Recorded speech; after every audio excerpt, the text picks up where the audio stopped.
Real life, real people, real stories. It's time to acknowledge people in the community. Each week, come along and take a look into the lives of some extraordinary people. See how a story of a complete stranger can be so similar to your own.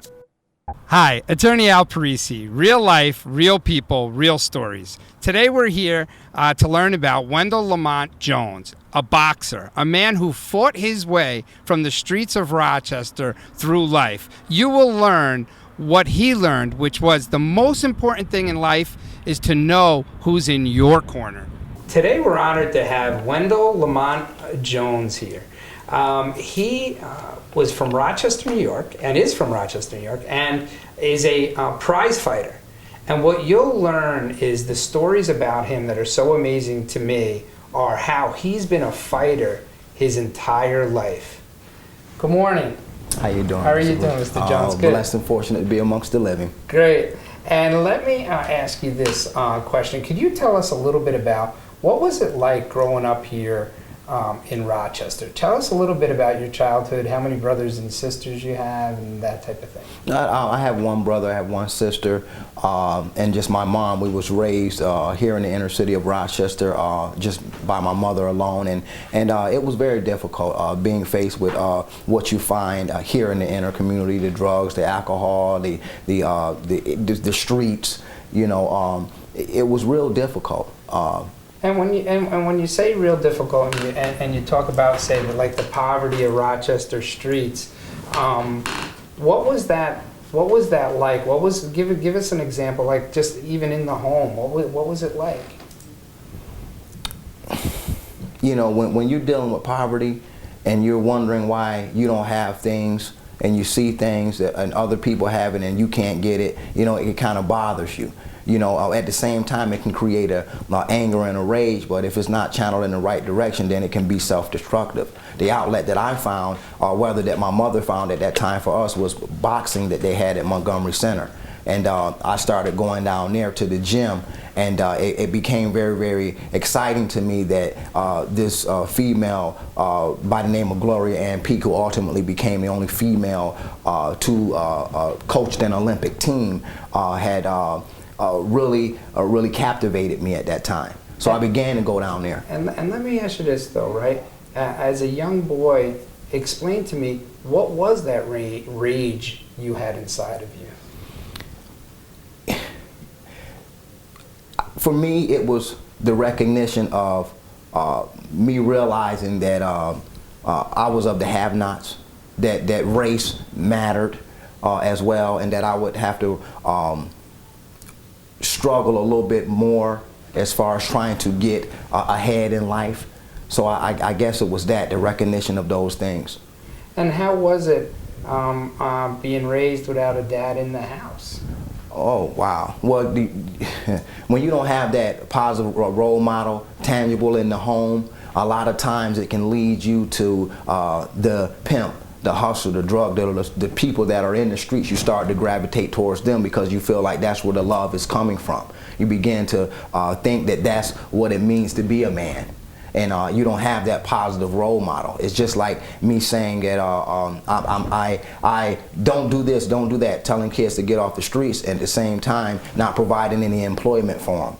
You know, things of that nature. So everybody has, this problem going on. We know what the problems are, but nobody has solutions to these problems. You know, nobody's going to the inner city, nobody's snatching them up, nobody's really in the streets. So it's like sending, back in the day they had the African child on TV with the fly around his mouth, oh, you know, send money, they need food, so on and so forth. And we kept on sending, and they kept on showing the commercial, and it seems as though that poverty never subsided there. You know, so here we have a situation where we're from the outside like saying we should do this, we should do that, take guns off the street, don't do this, don't do that. But we're not going in and saying, listen, let's come up with solutions to these problems and really help, you know, really be there. And let me ask you this. So then when you're a little boy looking out the window, kind of figuring out where you fit into this life, when you say kind of the pimps and the hustlers, right?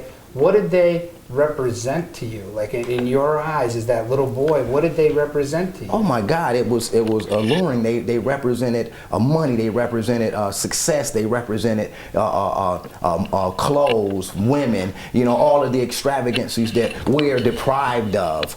You know, unless we get a pack and start flipping it, they call it selling drugs. You know, to have that money to get those things. So you start looking to those people, and the only thing that matters is the fact that they can put food on the table. They got the finest clothes. They driving the most expensive cars. That's very, very alluring. So to a child, they like, man, I ain't going to school. I'm not going to McDonald's. I'm not going there when I can make this in an hour. You know, when I can live this lifestyle that they're living. You know, above poverty, it seems.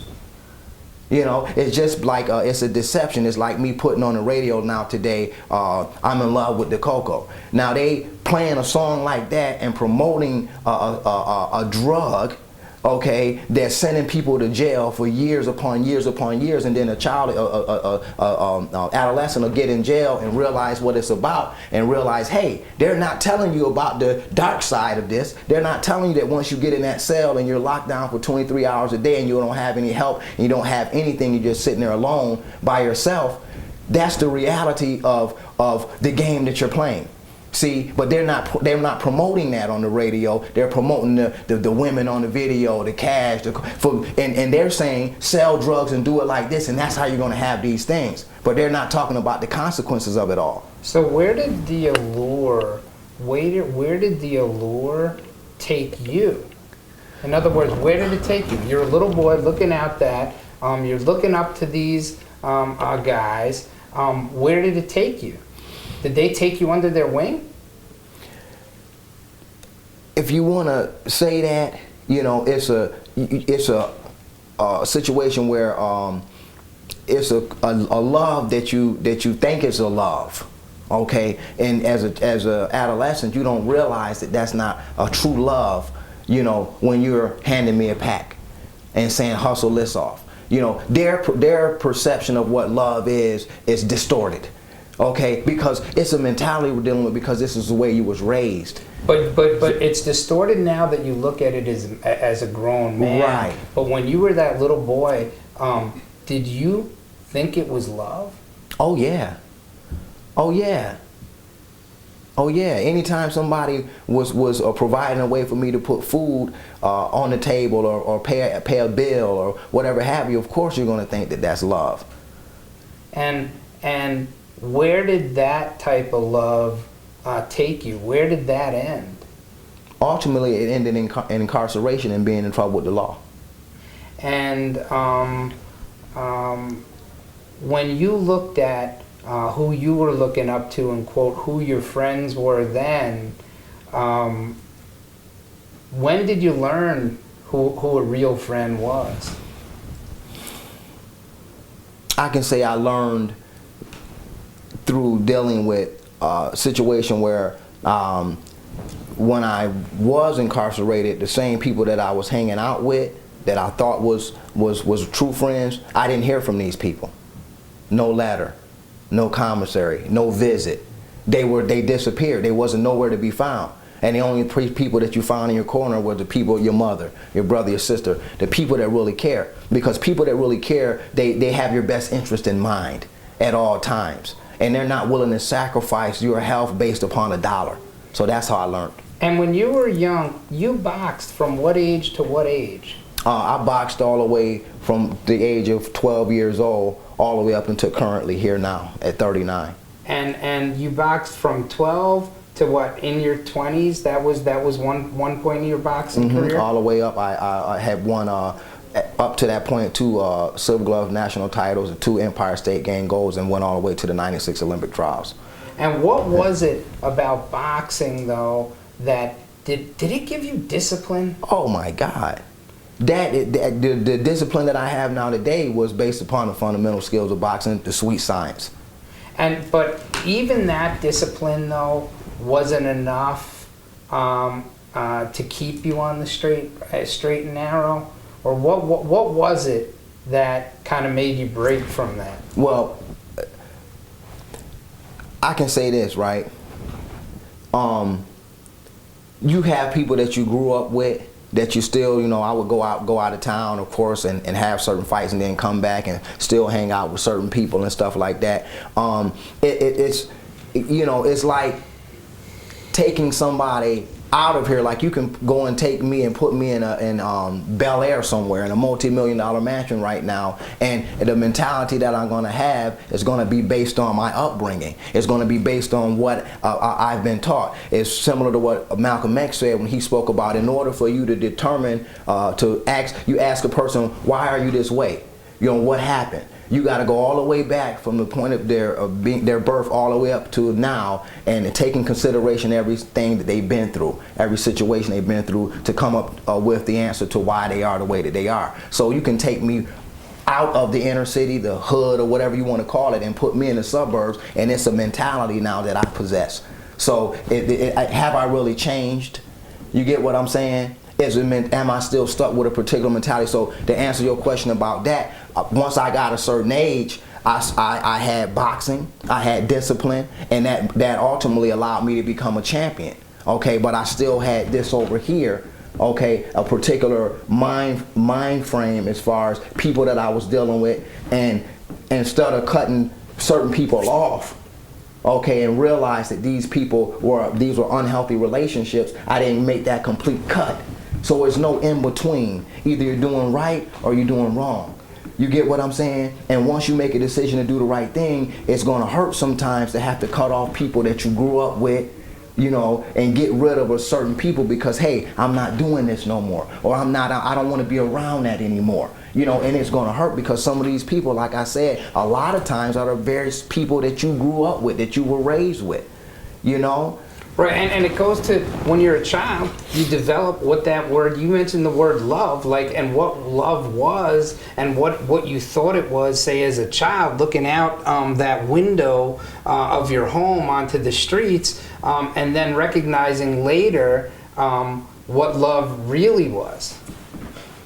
Yeah. Right. I mean, it took a big change. Now, glorification of prison. You hear so many things out here. You hear so many of the kids. Oh, I'm not afraid of that thing. How lonely was it there?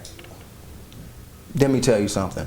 When you ask about the valley of the shadow of death, I believe that I've been there. When you associate my experience with prison and the 15 different penitentiaries that I resided in, it's very, very lonely.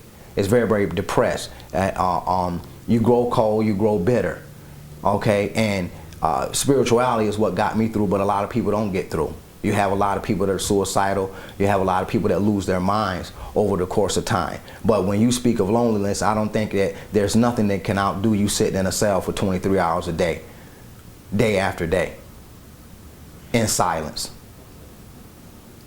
And you fought your way out of there, and now are still fighting. Oh yeah. Oh yeah. And so is one of the lessons that life is a continual fight? Oh yeah.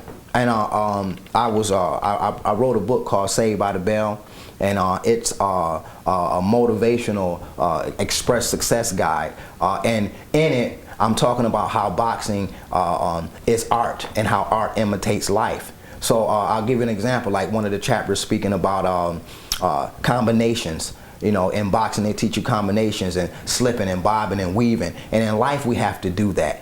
You know, we're gonna always be slipping, we'll always be bobbing and ducking and weaving, you know, and trying to figure out how to come back at our opponent.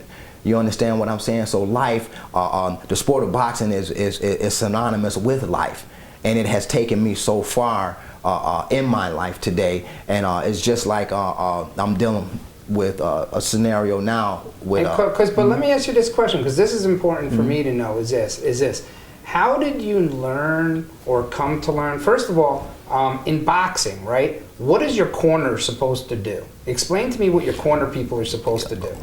They're supposed to tell you what they see. You know, what they're observing out there as far as what you could be doing that you're not doing, how you can capitalize, you know, and things of that nature. And what is your cut man supposed to be doing? Yeah, if you cut, try to take care of the wound, you know, fix the wound and prepare it for you to be able to go out the next round to do battle. And explain to me how you had to learn who in your life was in your corner? You learn through knowing that when the party is popping, everybody is around. But when the party's over, the only people that are going to be there are the people that were your true friends. And who did you discover was truly in your corner? For me, my mother, my brother. I have a couple of people that's involved with the church that are my friends as well. And like I said, you know, you're going to always be giving me positive advice and telling me what I could be doing positive. You're not going to be giving me any negativity, and you're not going to be feeding me any BS. Or how was it that you recognized, wait a minute here, I have, you know, the champion of all champs in my corner? Mm-hmm. You know what? I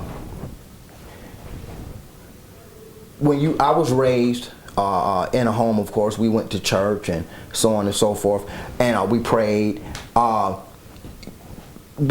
that's not enough.